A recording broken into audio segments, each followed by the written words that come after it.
Welcome to the Untangling Web3 podcast. So, gaming has always been about fun, competition, and community. But Web3 is rewriting the rules. Suddenly, players can own what they earn, trade what they build, and even share in the value of the worlds they help create. It's one of the fastest growing frontiers for blockchain, and it's already pulling in millions of players. At the center of that movement is today's guest. We're joined by Luke Barwikowski, founder and CEO of Pixels, a social Web3 game that blends farming, exploration, and community in an open world universe. Think Stardew Valley meets Farmville, except players truly own their assets, and over 10 million people have already joined in. Luke's mission? To crack play to earn and build the biggest casual games company in Web3. Today, we'll dig into how Web3 is changing gaming, what makes Pixel stand out, and where the future of play to earn is heading. Luke, welcome to Untangling Web3. Thanks so much for having me. I'm very happy to have you here. This is one of my favorite topics. I am an avid gamer. I love gaming and I work in Web3 and have for some time. So to have people talking about the overlap of an integration of Web3 technology into the gaming sector is probably one of the most exciting topics for me by far. So thanks for joining. How's everything on your end? No, it's good. It's good. We're working hard. We're still heads down. This is a difficult space to be building in now, especially Web3 gaming. It's like, it's still in a spot where it's early. People are still trying to figure some things out. You're seeing some teams shut down recently, and you're still seeing some teams chugging along, trying to figure out like what exactly we're doing here. But yeah, I mean, I'm still as motivated as ever. I'm excited. The problem's still super interesting to me, and we're learning so much, and we're making progress every single month. So Yeah, yeah. That's great. That's exciting to hear. Like I hear what you're saying. Like we saw a lot of projects early on, maybe a few years ago, talking about Web3 gaming, and right now we're hitting Web3 all-time highs with Bitcoin, Ethereum, all these things pushing the boundaries, and also gaming is just getting bigger and bigger. Like I think one of the stats or facts that constantly shocks people is how big the gaming sector is. It's bigger than movies and music combined, and most people don't realize that, and it's growing faster and faster than those areas. So what is the overlap there? Like Web3 is huge, gaming is obviously huge. How do you see Web3 changing the gaming industry as a whole? So Web3 brings two main concepts. The main one being ownership, right? The pitch of Web3 gaming normally, just to give you guys an overview before I start getting into like, what it actually looks like in practice in real life and what we're trying to figure out is, if you play a game inside of Web2, like a normal game like Fortnite, or I think like the most obvious one is a game like FIFA Ultimate Team, for example. Hmm. You buy and spend a lot of money on in-game assets that you don't own and that just gets sunset the next time a game opens, or you really have no upside in really any aspect of the game or the economy. It's like a closed wall, closed garden, right? Now Web3 says like, what if we just let people do what they want with some of the assets that they own inside of the game, right? And what if we let people trade them? What if we let people sell them? What if we let assets be used in other games, even, for example? So it potentially unlocks a lot of new ways to use in-game assets, even though in practice it's a little bit more difficult and tricky and not as straightforward as that to actually make a game that works doing this. And then the other part too that I like to think about with Web3 is experimenting with new, economics and new ways to distribute value too, right? It's a new way to kind of like even run companies when it comes to Hmm. ethos, when it comes to where like profit is getting moved towards, or like what happens with the revenue in an ecosystem. And it's a lot more community oriented and community driven. It's a cool way to build a new type of company, basically. Okay, well, that's obviously very exciting. I know Jack is an avid player. I don't know if he still is of Ultimate Team and FIFA. I know you love that stuff, but the idea of even like collectors cards, like the idea of collecting things is very human. There's a huge market for that. Like taking that into the digital world with NFTs is obviously massive. I think like another thing that kind of I like to, well, my gaming habits were around Halo. I absolutely loved Halo. I think that was one of the first games where you really saw players owning like map creation and game creation in my experience anyway, and having other players jump into that server and starting to contribute and play. And I think the idea of like you creating your own asset and then being able to monetize that, or if you're a big content creator and people enjoy the content you create, well, all of a sudden you're part of the team, you're part of the company, you're part of the ecosystem, and you're getting people inbound because of the things you're created. you should be able to monetize that. You should also then have a stake in the overall company. Like if I create a game or a map in Halo, I should then be able to contribute to the roadmap of Halo, or have a say in how Halo is kind of moving forward. And I think like the DAO mentality is another area that I think is huge for Web3 plus gaming. Is that something that you're looking into as well? Is that something that interests you, Luke? Yeah, I think it's interesting. There's always like there's a long way to go until we can actually start to like implement some of these things in practice as effectively as like we had hoped for in 2021, right? So yeah, the high level of DAOs is, what if we started to put decision making more into the community's hands, right? Mm. And sometimes it's good, sometimes it's bad, right? If we're being completely honest, right? So I'm a fan of that. Like we do build with community, and we do like to include the community in like all of our decision making processes. But sometimes community also like isn't thinking so much in the long term, or like how to actually build a game that works. Like one big Mm. thing for Web3 games right now is like we do have to figure out the economics of Web3 gaming. Like if we don't build Mm. Web3 games that can support themselves, then even if the community loves it and the community is involved with every single decision making process, it's not going to work for them either. So there is a balance in the short term as we're trying to figure out what really, really works, to like make something great and make something that will survive for 10 years with like completely going into community oriented decision making. Because here's a great example. Like Web3 gaming, a lot of the like experiments that we're doing are around tokens, right? And what Mm. if the community just voted to like airdrop themselves billions of dollars of tokens, right? Like that probably Mm. won't help the long term, but like obviously a community might vote for that kind of thing. So you need Mm. guardrails around what decisions a community can be involved with, because you have to have somebody that's thinking about the long term also, not just the short term.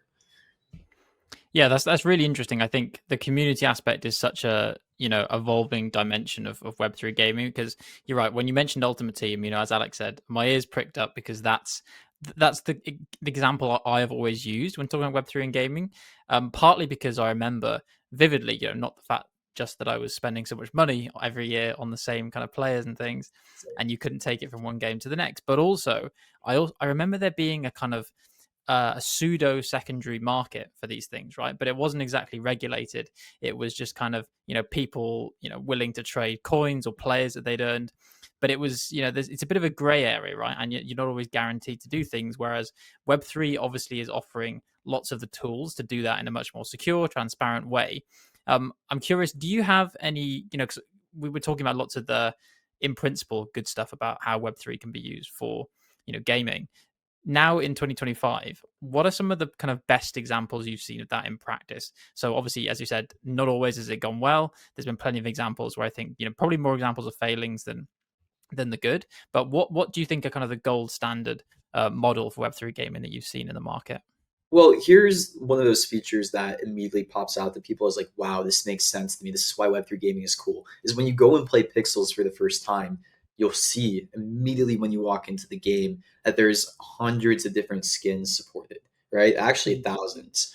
And the cool thing is, like, we didn't build those skins. Well, we did integrate them into the game, but like a lot of those skins are NFT collections that we did not release that work inside of Pixels as a skin or an avatar. That's such a cool feature. Like we support, if you guys know like NFTs, we support CryptoPunks, Mm. the Bored Apes, like all these NFT collections that we didn't, release work in Pixels as a skin.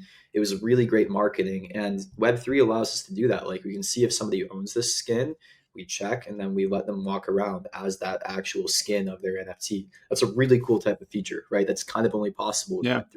The support of like That's a hundreds of big different thing, skins. right? Interoperability. Everyone talks about interoperability, but like, how does that actually work? Because I imagine, like, if I'm building an NFT in a silo over here, and then all of a sudden, we're talking about pixels, is that silo specifically building these skins for your application for your game, or are you just bridging them across and kind of like mapping what they've already done to your utility, to your game itself?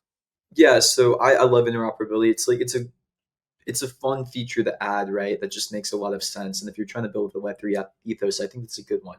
Even though, like, when you think about, is this actually worth it as me for a game to put this in? That is something you need to think about too, where it's like, okay, if I am building Fortnite, why would I Mm. allow like other NFTs into my game, Mm. and like let them be used as avatars? Because interoperability, truthfully, it's also a trade off for monetization. because Fortnite maybe has the power to go and be able to create all their own skins and monetize off of it. But the thing is, when more and more games start this interoperability concept, you kind of have to do it to be competitive. So um, there's that aspect. There's also like, if there was IP that Fortnite really wanted to work with, that was huge. And they couldn't really get the right licensing, or like this was something that IP, like they knew if they integrated would bring a ton of new users. Fortnite has to think so big where it'd have to be like something crazy like Pokemon, or something like that to actually drive the numbers. But that could be a case eventually where there is Pokemon IP. Fortnite's not allowed to create their own Pokemon characters. So if they want to have the IP in their experience, they have to integrate it with interoperability, right? Like that would be that use case there, where massive IP, where if they do the integration, it would draw in new users because it's cool, and because the companies do a little bit of work together. But yeah, we do it on a little bit smaller scale with Web3 native IP first, because there's really not too much Web2 IP that's come in here yet, but it will make sense eventually. As like more and more games starts to support this, and you're even starting to see it with Epic and Roblox moving more into these Web3 concepts and with more cross IP. Like I think Roblox even just announced a bit more cross IP partnerships, which is, it's quasi Web3 what they're doing already, and it's just it's one of those things where it's like when they're willing to make the jump, it'll actually be much easier with Web3. They're probably just waiting a little bit to dip their toes in there, but yeah, I mean, what's great about Web3 is basically it's a unified API that everybody agrees to use. So when we want to integrate an in-game asset, if it's an ERC 721, I know exactly how to read it. It's not different between every single game. Like we don't have to work with a Fortnite API, and a Roblox API, and an Unreal API. It's just one API that everybody agreed to. So it's really, really easy for all games to use the standard to integrate in-game assets like they would want to, however they interpret them, right? And a similar concept with payments too. Like if I wanted to be able to like charge Robux for something inside of my game, or if I want to be able to charge V-Bucks for something inside of my game, because I'm like, I know all these like players have like a ton of this currency sitting. Like what if I was able to charge that? Like maybe I would be able to get more players inside of my game. If I could cash out my Roblox, like that's good for Roblox. If I'm having people spend Robux, like obviously they would want that. But if I wanted to do that, then I would have to like work with their own like API. Same thing with like V-Bucks. Like I would have to work with like 60 different APIs to integrate all these in-game currencies if I want to do payments of other in-game currencies. Web3 offers one standard that everybody already agreed to, where if it is a cryptocurrency in ERC20, I wanted to include V-Bucks as an in-game currency. If I wanted to include Robux, literally anything, it's just one piece of work that I have to do, and I automatically get access to all these in-game currencies that get spent. So yeah, that's kind of how you can think about Web3. Like we all agreed on one API basically, and it makes it way, way easier for us to all to work together if we do that.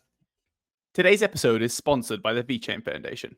Now, we often talk about how emerging technologies like blockchain have the potential to revolutionize sustainability, and VeChain is at the forefront of this green movement with initiatives like VBetterDAO. Let's take a closer look. Imagine tracking small actions like recycling at low cost, making them valuable assets. These verified records build a massive collective impact, benefiting people through their own actions. Sound a bit complex, but VeChain made it fun. Explore our apps at vbetter.com. VeChain's goal is to power a new era of sustainable solutions. So if you've got an app idea or just want to earn rewards for small, sustainable actions every day, go check out vbetterdao.com to find out more. And now, back to the show. I love that. I think like there's so many things that I want to deep dive into there. I think you're completely right. Everyone always talks about the kind of one of the biggest reasons to be enabling Web3 is the interoperability. But most monopolies will lose out, or they think they will lose out if they start to be interoperable, because they have the fan base, they have the monopolies. If I all of a sudden create a bridge for you to go to a different ecosystem, the likelihood is that bridge to the other side is going to gain more than I am. So why would I do that? And it kind of feeds into the innovation dilemma as well. It's why smaller companies can innovate so much faster, because they're willing to take these risks. They don't have those kind of problems. So they will plug into interoperability and other ecosystems because they have more to gain. And then, all of a sudden that pushes it up to the big monopolies to say, we have to match them and compete with them. And we have to do this too. So it's exciting that like, you know, companies and people like you are pushing this agenda to make even the big giants right now kind of, well, disrupt them in many ways and force them to be innovative, because at the end of the day, the people that win in this are the users, really, bringing their preferences across. The other thing, so we kind of have started to hint at pixels. So let's, before we start talking about, you know, the individual benefits, can you give us a little bit of an intro? I've seen Pixels described as casual farming game with a real economy. What is Pixels? Like, how does it fit into this whole story? Yeah, I think it's a great description. I mean, the game that most closely resembles is Stardew Valley. If Stardew Valley had a real economy and you could Mm-hmm. trade like all the in-game resources with other players, right? So yeah, because of that, like a lot of the game has become like very marketplace driven. And yeah, there's like a whole bunch of different ways that you can play. But yeah, that's kind of the main concept there. It's like a relatively simple, chill game. It's cozy, casual, but with like, you know, real money analogies and like real marketplace, real economy. Okay, what's Stardew Yeah. Valley? Because I know what Stardew Valley is. I know Jack probably knows what Stardew Valley is, but for those listeners who don't know what Stardew Valley is, Yeah, so Stardew Valley is one of the most successful indie games to ever be created. The story behind it's really great if you don't know it or have followed it. But yeah, go on, Luke, basically tell us. it's a beautiful like form of art. Like basically one person developed it over the course of 7 to 8 years completely by themselves. And it just has like a very nice cozy feel. Like you play it and you just feel relaxed. Mm, It's a game that is, it's not competitive. It's really just something that people use as like a comfort, right? Like you go mm, and the whole plot is you like are given a farm and you take it over and you're supposed to like you know, find your place inside of the town. The mm, ideal target demographic of this game is probably like women. It leans more towards women from like ages 24 to 35 is kind of mm, the sweet spot. But a lot of men play it also. And it's really meant as like an outlet for a lot of people to just like relax and be cozy. mm. It's this whole Yeah. genre of cozy gaming. Yeah. That's really, and I'm curious. So there's kind of obviously some inspiration coming in here. What's the story from how this kind of went from an idea to being, you know, a great example of a Web3 game, and what kind of order did it happen in as well? I'm interested. So were you setting out there to, you know, create a game that benefits from all these Web3 you know, properties that we've talked about, or were you already developing this game and then you suddenly kind of had a eureka moment and said, okay, this is what I need to do with it to get the most value out of it? Because I often think, you know, you have people come from both of those different directions, and I'm always curious because they have quite different outcomes sometimes. Yeah, I mean, I was building more in the metaverse space before Pixels. So, you know, I wasn't touching gaming per se, but it was like quasi gaming. I was more interested in virtual spaces and events. We did a lot of like community building activities, basically. It was kind of a more of a COVID company where we were helping people Mm. meet up during lockdowns online through these cool virtual spaces. And yeah, for me, that business wasn't really working as COVID started to die down. People wanted to meet up less, but there was some cool tech that we had built. It wasn't easy to build. And yeah, I was kind of starting to wind that down. But I had seen some Web3 gaming side of things and I thought it was really fascinating. I studied economics and I had been like crypto curious for a while. I had mined Bitcoin when I was really young. Like I knew about crypto. I had some Bitcoin. But yeah, I also became a little crypto skeptical again when I studied economics. Like, you know, some of my favorite economists, like Paul Krugman, hate Bitcoin, and they still do. And you can still read their articles about how it's, you know, just speculative. There's no intrinsic value behind it. But yeah, I started to see some real use cases of crypto, and the one that clicked for me first was Axie Infinity, where I'm like, oh, wait, you can actually build an economy ground up. There is something very, very interesting here, and at least like bare minimum, I'm fascinated by it. And it seemed like to me one of the most like it makes sense crypto use cases. So I started experimenting with seeing what I could do in the space, and um, yeah, I had been playing Stardew Valley at that time actually, which is funny because I'm not a hardcore gamer. I like really chill games that I don't have to think about much. I don't like to be competitive when I play games. I do enough competitive stuff. outside in my normal life. And yeah, that kind of game, or like walking simulators, are my favorite type of game. That I love Death Stranding. Uh, and yeah, what the Firewatch, that was a great game. But yeah, basically I built like a quick demo in like the span of a month, seeing like, okay, what would happen if I like made a little farming game, and what if I like put an NFT into this game, and like had to walk around as like an in-game character. We were one of the first games that actually introduced the concept of interoperability, and that got enough attention inside of Web3 where like people started to notice. It got like a little bit of traction, and we just kind of took it from there. So yeah, we started the game with the Web3 concepts from the very beginning, and with interoperability as a core pillar of what we were doing. And yeah, it's been a work in progress for like over 4 years since then.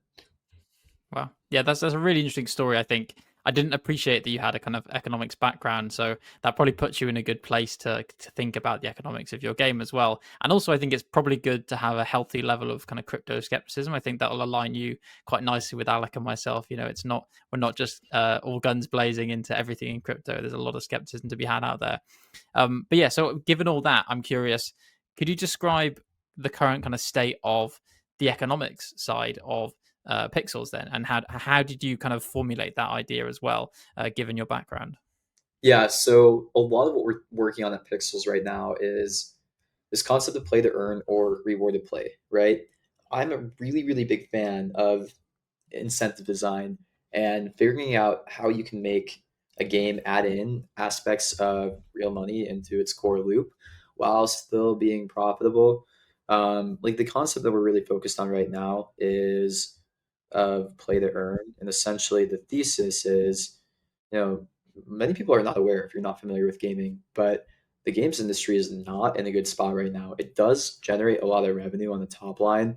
It's not a very profitable industry, and many normal game studios are really, really struggling right now. And they're also really consolidating. In like the early 2000s, there was something like 1,000 AAA developers. Now it's like 50 or something like that. Those stats might be like a little bit off, but yeah, basically like most game studios are really struggling financially. And this is a lot due to the way that games are acquiring users now and like the typical strategies there, where typical budget of like a mid-sized game could be anywhere from like $5 to $10 million. But then these game studios will spend $10 million a month on advertising. Like basically they spend Wow. Magnitudes of order more advertising the game than they even do building the game. It's kind of silly. But that's how they have to do it to make it all work. And what happens right now is they have to advertise on normal platforms like TikTok, Meta, Google, all of that. And these ad publishers are actually quite rent seeking. The games industry is razor thin margin. Like a lot of the times, a game, especially in the mobile space, they'll basically make like $1.50 per user on average, but then they spend $1.40 getting these users. So, the margins are really, really thin and small.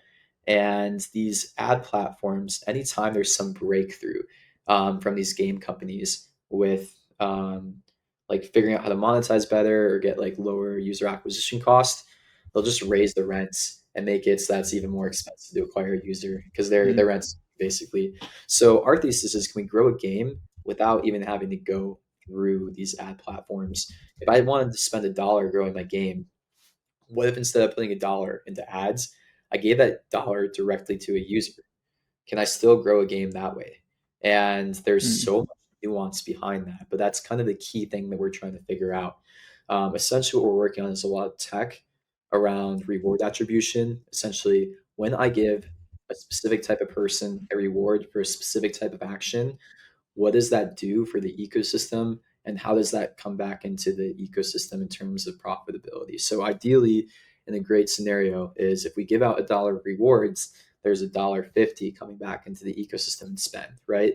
And you have to be very precise with how you give a reward, who you give it to, making sure that you don't give it to a bot, and making sure that it's for the right action that leads to growth. That's the stuff that we're like really, really digging into now. Basically, like a whole new UA channel that is like kind of crypto oriented. Um, and like really only possible to build because of crypto, right? Pixels has given out hundreds of millions of dollars of rewards. It's actually insane. And if we wanted to have done that in Web 2, I would have had to raise hundreds of millions of dollars. Mhm. But we're able to bootstrap basically this giant problem of rewarded play without the same capital risk as Web 2 through the token that we have. And yeah, we've been making month on month progress towards figuring out these models of rewarded play. And that's the exciting, like, that's the moonshot basically. Like, can we solve this? Can we figure out sustainable ways to grow? And can we create like a new way for games to be able to acquire users that's viable and like much less um, antagonistic towards game studios and also friendlier to players. Like in this Mm. scenario, not only is a player um, maybe getting a better game experience that's less extractive because these game companies wouldn't have to monetize as hard if they have these other routes to like grow their game in a less aggressive way. But the players also getting rewarded for playing the game or for the value that they provide back to the game that they wouldn't be in this model when the Facebooks, the Googles, the TikToks are taking all of that revenue away from the ecosystem. I love that. Like, it's such a powerful angle that crypto often kind of misunderstands or maybe doesn't market properly. Is like the idea of it costs so much to advertise and to sell and to push awareness of projects, especially when we talk about the Web 2 model. But the idea of empowering your users, and the users are typically the biggest fans and the best ambassadors, to kind of have an incentive to push the agenda as well, and giving them a piece of the pie and basically making them the ambassadors, where when they grow, you also grow, is such a powerful thing that I think is mostly possible or really enabled through crypto and blockchain technology.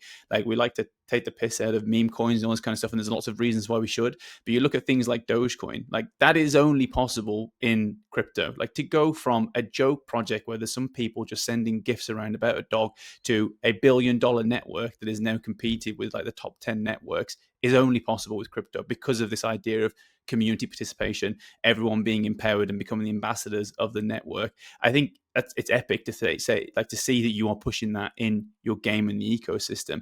To go back to some of the gameplay, so you talk about rewards and like, what are people actually get doing to get these rewards? How are you incentivizing? Can you give us like an actual kind of play to earn style run through? Yeah, so this is a lot of the experimenting that we're doing of like what is the best way to surface a reward that will be the most effective and still make the game feel fun, not too grindy, you know. And there's a bunch of different ways to earn inside of the game right now. We have this system in the game right now where if you earn some resources, you can turn them into this thing called the task board, and you can have a chance of earning some of the token there. Um, like a lot of the gameplay will be like farming resources, trading with other people, trying to craft the best resources and then selling them to this task board with the chance of getting some of this hard currency pixel. And that's been an interesting way. We've also started to experiment with events. So if you place well in this event or this leaderboard, maybe you'll get some prizes. And we have this new system that's coming out too, that it will be more like an offer wall. So if you're not familiar with that, essentially it'll kind of be like a sport of tasks that you see inside of the game every single day, and we'll surface some potential offers to different players based on what we know about them or like some of what we learned about like predicted behavior, right? So we can be a little bit more precise with rewards this way, and that's kind of what we're going to be moving towards in the long run, like precision driven rewards, where for example, if I know somebody is like very likely to monetize inside of the game and they just need like a little push, maybe I'll give them a reward to like go out and like play a few more days. And that'll be surfaced through this new offer wall. It's gonna be super smart, super precise. We're doing a bunch of like big data science stuff, basically, a lot of prediction.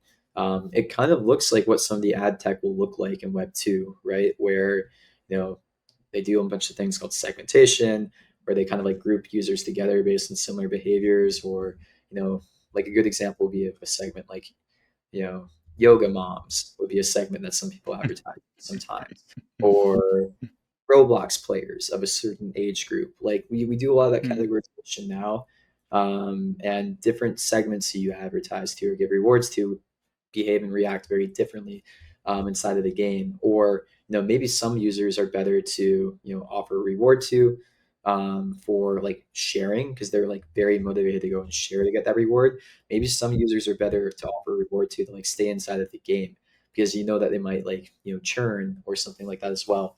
So yeah, you play the game like normal right now, and you have some chances to earn through the core loop. You'll have some chances to earn through more targeted offers and rewards pretty soon inside of the game. And that's the area I'm more excited about, is because we can be very precise and surgical about how we give Mm. rewards.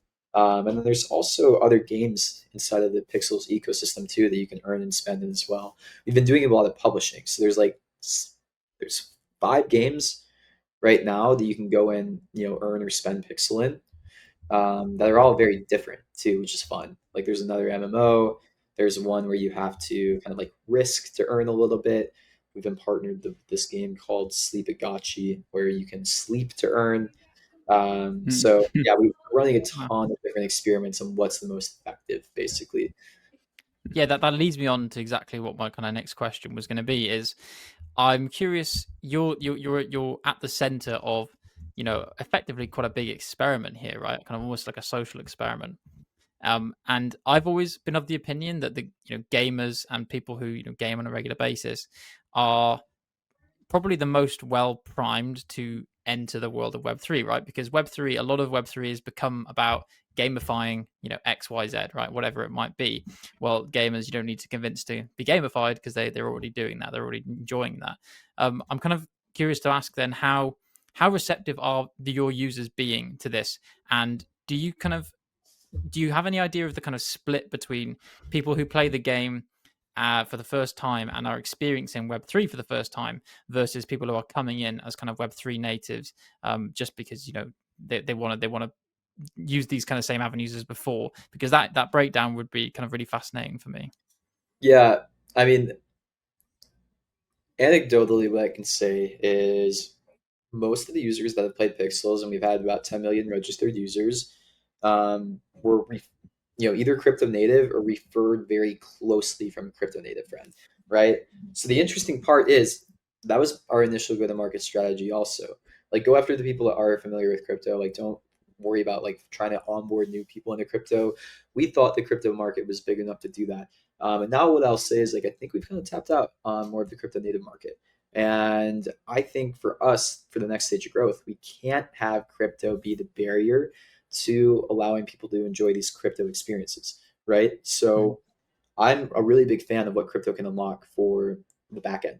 But we're going to switch our strategy a little bit, and we're not going to block things like needing a wallet to sign up anymore, or even like I'm not as excited about crypto payments for the average user either. I think in a year or two they're getting better and smoother, but like most crypto payment providers, if you want to buy like an in-game currency that's crypto, they'll still make you KYC, right? That's not Mm.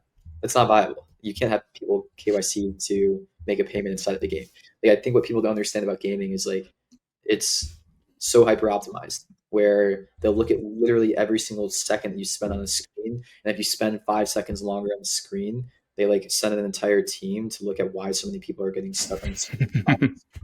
Like if you make people KYC to go and make a payment, it's non-viable. So there's some regulation that needs to happen. Like that's blocking some things, right? Like people KYC because of anti-AML, and Mm. like regulation that's kind of like an unnecessary burden, in my opinion, on the crypto industry. But in the meantime, we can't fix everything. So we're gonna make the experiences feel crypto native, and we'll have the backend be crypto native powered. But we're going to try to bring these concepts like play to earn to people who wouldn't have bothered to set up a wallet before, and have that be the drop off factor, and still have the value and the benefit of these crypto experiences brought to them, basically. So a little bit different of an approach than before. Um, I think sometimes like how much more we'd have grown if we hadn't had a wallet sign up before.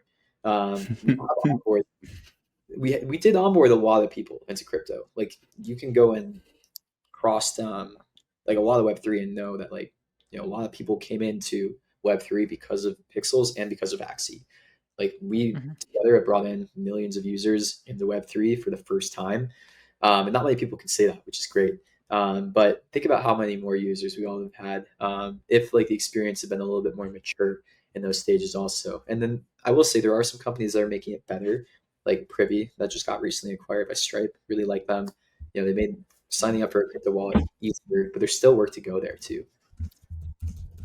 Yeah, I'm glad. I was going to bring up that example as well. Like, it's why there are these companies that exist, like Privy, that are making that onboarding experience so much more streamlined. I think Privy's now working with like 60,000 companies or something like that. So that market to like bring the benefits of crypto without some of the hassle is absolutely booming. So, Luke, you've talked a little bit about the future there. Not being fixed to wallet creation, maybe not doing like enforcing crypto payments because there's still that friction. You're currently sitting at over 100,000 daily active users. These are huge numbers. What's next for Pixels? Like, what is the next features? What gets you excited? You can talk about, it can be Web3 based, it can be AI focused. Are there features and things that you want to push that you'd be excited to announce and talk about? Yeah, so we're still improving our core game week on week. We're still updating it. We're adding some cool features to it that we think will make the gameplay feel a lot more fun. And that's still underway. But we're also really excited to kind of move on to the next stages where we want to start to bring in basically the best of what we learned through building out core pixels to more people, right? So we want to make sure that there's nothing that's holding back this game's growth with a normal audience, and that we're taking the best features of crypto and bringing them to normal audiences too. Like, I don't want people to have to think, oh, is this a crypto game? Like, I want to try it because it's a crypto game. Like, I don't want people to be like, oh, I can't try this because I have a wallet. Like, I want to make this feel so normal to them that they are like barely aware of it too. Like, here's my thought process and what I think about it. Like, I think if you're in crypto and you're on crypto Twitter enough, like, you've seen so much stuff that's worked pretty well for times here and there, right? And there's a lot of interesting concepts that we actually all like really enjoy and love. But like, so many people who are not in crypto don't understand that, and they haven't really had the opportunity to experience this stuff because the crypto onboarding has been such a barrier. But I do feel like most of these people would really love and enjoy these experiences if they were accessible, right? Like, most people would never trade a meme coin, for example, because it's too scary. There's too many steps. But that doesn't mean they wouldn't like trading a meme coin, and they wouldn't want to. But the way to do it right now is just too hard. So the thought process is we're not doing meme coins, but this is like the line of thinking of like, if you make that experience Yeah. so easy and so normal, and like maybe not focus on the crypto part so much, have that be on the back end, have the front end experience have like be devoid of the crypto part and bring that to those people, then there's something very, very interesting there, I think, too. Like, they almost haven't been like they haven't been exposed, most of these people. So it'll be new and fresh to a lot of them. And yeah, that user experience and that like unique selling point part is the most important part when I'm thinking about the future. So yeah, we have a new app that's coming out in the next month or two. We're gonna roll out slowly.